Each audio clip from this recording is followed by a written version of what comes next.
This is TWiT. This episode of Tech Break is brought to you by ACI Learning. Future-proof your business, retain top talent, upskill your team, and gain essential insights with training for individuals, teams, and leaders.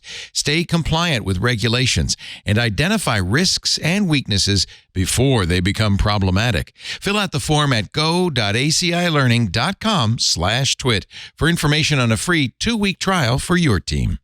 The Washington Post did a little data digging and came up with kind of a scary headline. 17 fatalities, 736 crashes, the shocking toll of Tesla's Autopilot. They say Autopilot's been involved in far more crashes than previously reported.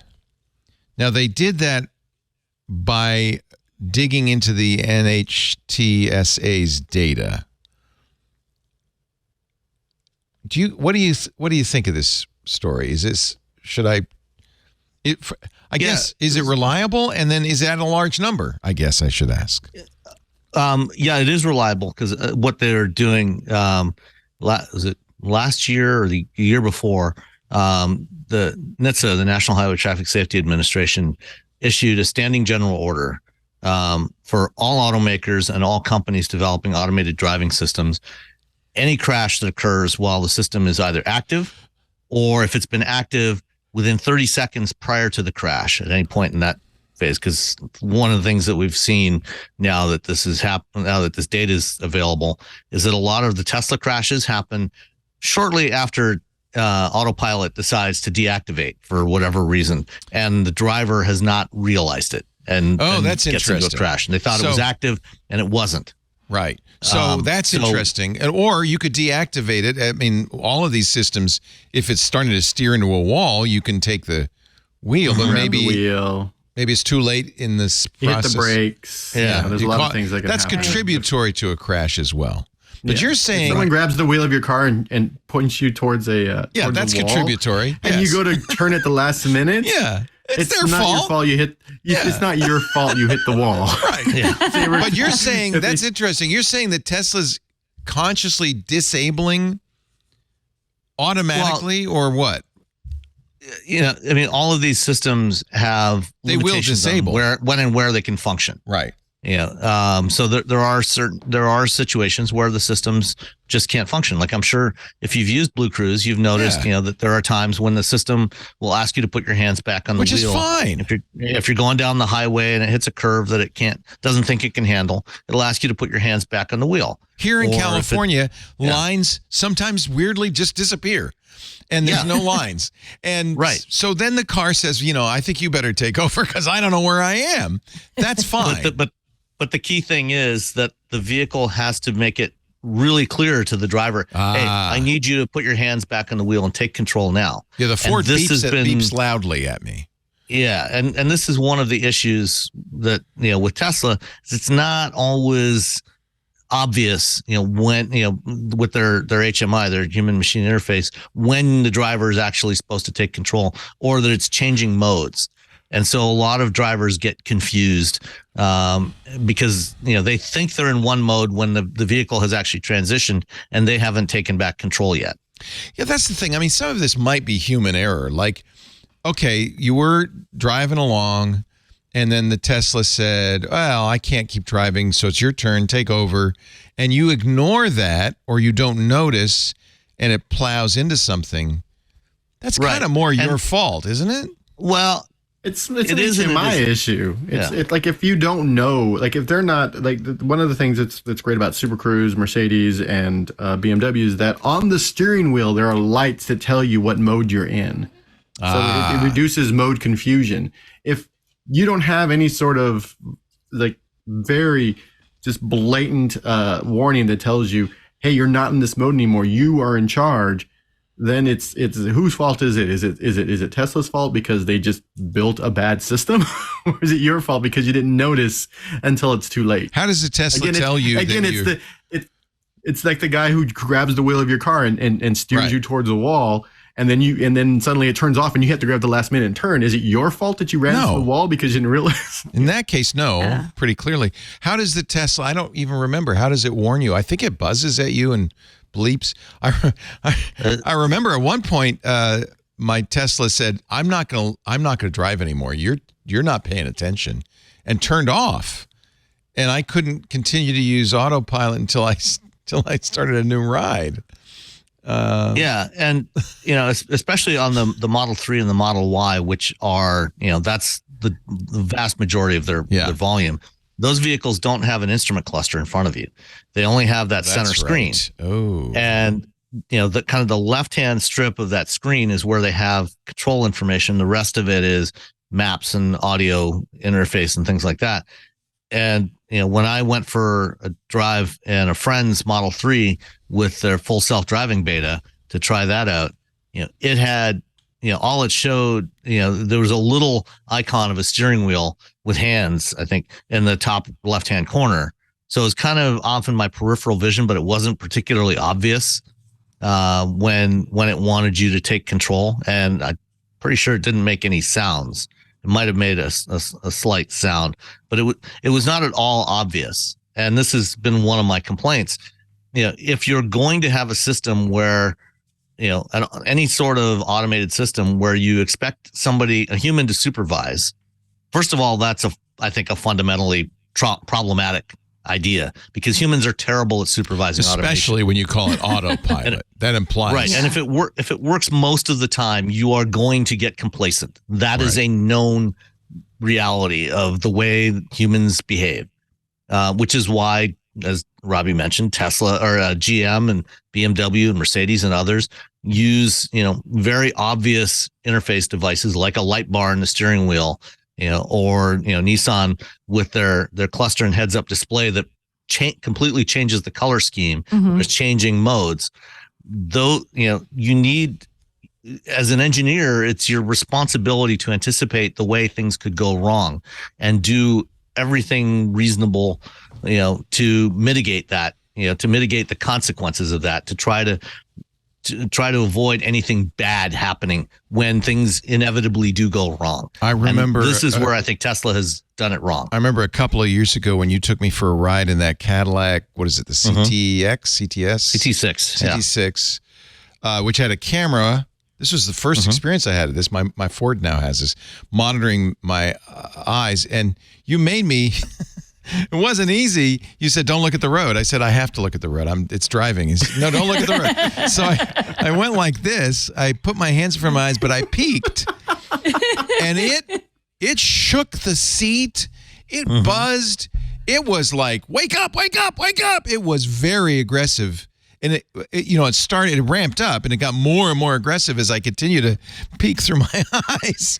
That was good. That was a system that really did make me pay attention. No question about it. Well, I think part of the challenge too, though, there are so many, there's so many things that your car now warns you about that you don't always know what it's beeping, dinging, like what. Yes. You hear it and you're like, what does that tone mean? What is it? There's a mystery beep in my Hyundai. I have no idea what it does. Sometimes I just drive with a boom. I'm like, I don't know what that is. That a warning? You don't understand. It's a machine that goes ping.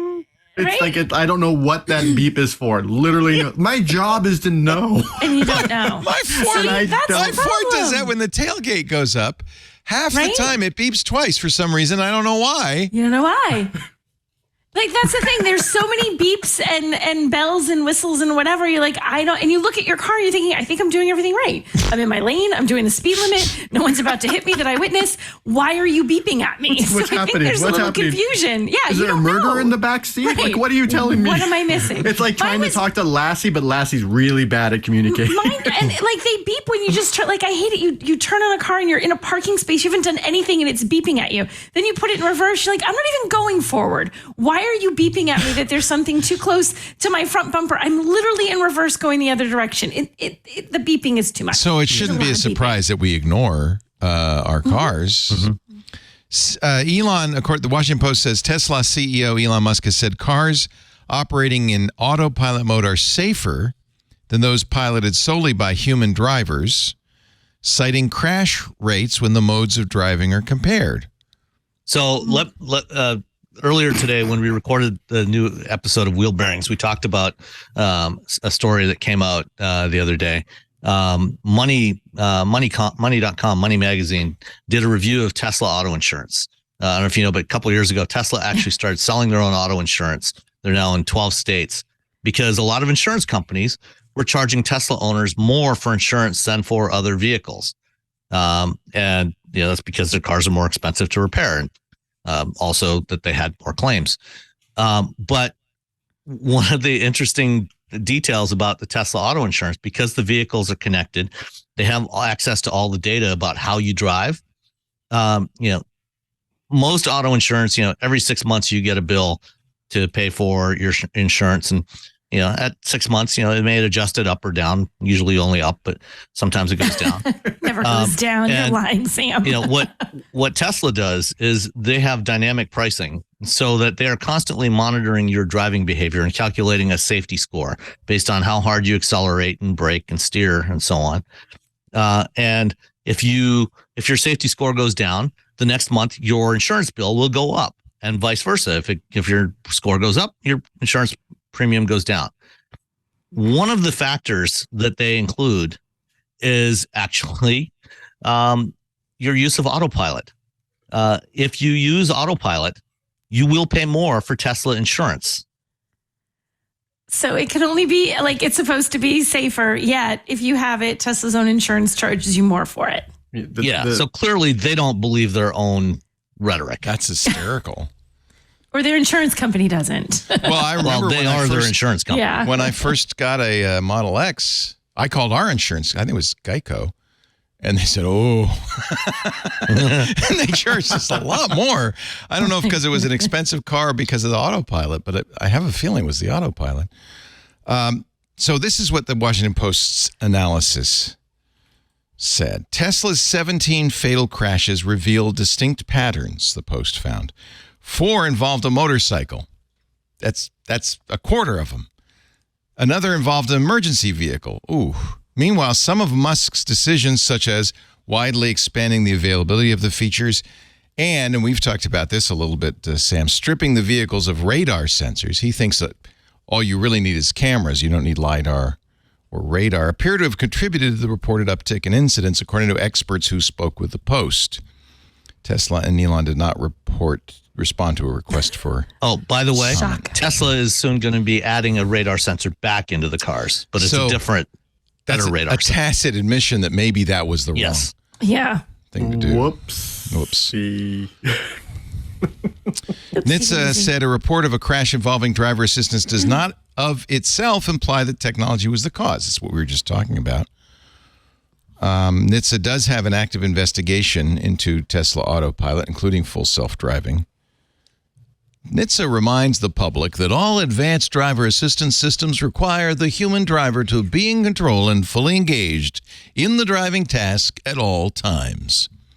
All state laws hold even when you're using full self-driving. Yes, according to all state laws, hold the human driver responsible for the operation of their vehicles. I don't care what you got going. Mm-hmm. So what do you think? I mean, 7 fatal crashes, that's pretty serious. 4 of them with motorcycles, 1 of them with an emergency vehicle. We've seen reports that sometimes Teslas don't notice fire trucks that are stopped. Frequently. Crashes involving Tesla's driver assistance system have grown, but so has Tesla sales. I wouldn't be surprised. I can't decide if this is legitimate or, kind of over-the-top hit piece almost. No, it is legitimate. The data from this standing general order, NHTSA publishes it. You can download an Excel spreadsheet. And they update it every month with the new reports that have come in, and all automakers are obligated to submit their data. And you can go through and you can see how many crashes there have been, where level 2 or above systems were active, and you compare the number of crashes with Tesla vehicles versus the population of Tesla vehicles, and the number of crashes with vehicles from other manufacturers, and the numbers are disproportionately Tesla. in terms of the number of crashes that those vehicles had. Now, it's also important, when you look through the report, the data in detail, which I have done as part of my job. What you'll also find is that, because of the way the requirement was written, any crash where the driver assist system was active at the time of the crash or up to 30 seconds before, they have to submit it, even if that system had nothing to do with the crash. So, for example, in that data, there are 2 crashes involving Honda vehicles. I think the only 2 crashes. One of them involved the vehicle, the driver was using the system, which technically isn't even really a level 2 system and probably shouldn't have even been reported. But Honda was being overly aggressive, I would say, in reporting, not to leave anything out. And in that particular instance, the vehicle was going through an intersection legally and was T-boned by somebody who ran a stop sign in the other direction. That's not the the fault of the system. Yeah. Right. So if you look at the Tesla data, it's not those kinds of crashes. Tesla reported 736 crashes under Autopilot. The number 2 worst car was Subaru with 23. Right. That's a significant difference. Now, there's a lot more Teslas out there, but there's also not that many more. There's a lot of Subarus on the road. Okay. Yeah. There's a lot of Tesla because when you look at that, you look at that data based on EVs sold. There's way more Tesla EVs in the world than anything else. But when you look at actual auto sales, there's a lot of Subarus. The Post says the enormous gulf probably reflects wider deployment and use of automation across Tesla's fleet of vehicles, as well as a wider range of circumstances in which Tesla drivers are encouraged to use Autopilot. For one, I can't use Autopilot anywhere but mapped highways in my Ford. Mm-hmm. You can use it on city streets in a Tesla. Mm-hmm. That seems problematic. Yeah. No, it absolutely is. And, as what you were saying, what Robbie was saying, the number of vehicles, from Tesla and other manufacturers that have these kinds of systems is not necessarily that different. It's not like Tesla has dramatically more vehicles with Autopilot on the road than some of the other systems that would qualify under this regulation.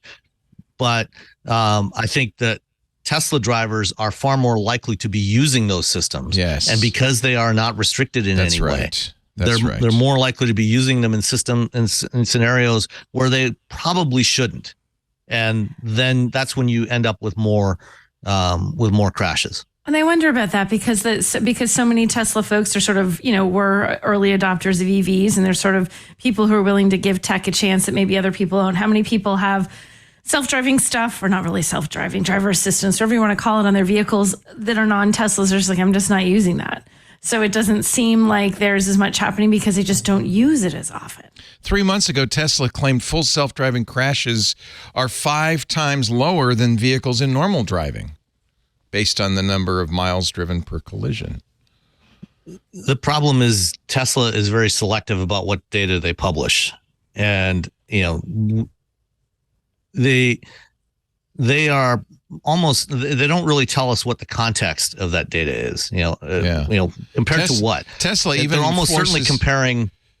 Tesla even forces NHTSA to redact what kind of software. That's another one of my complaints. Yeah.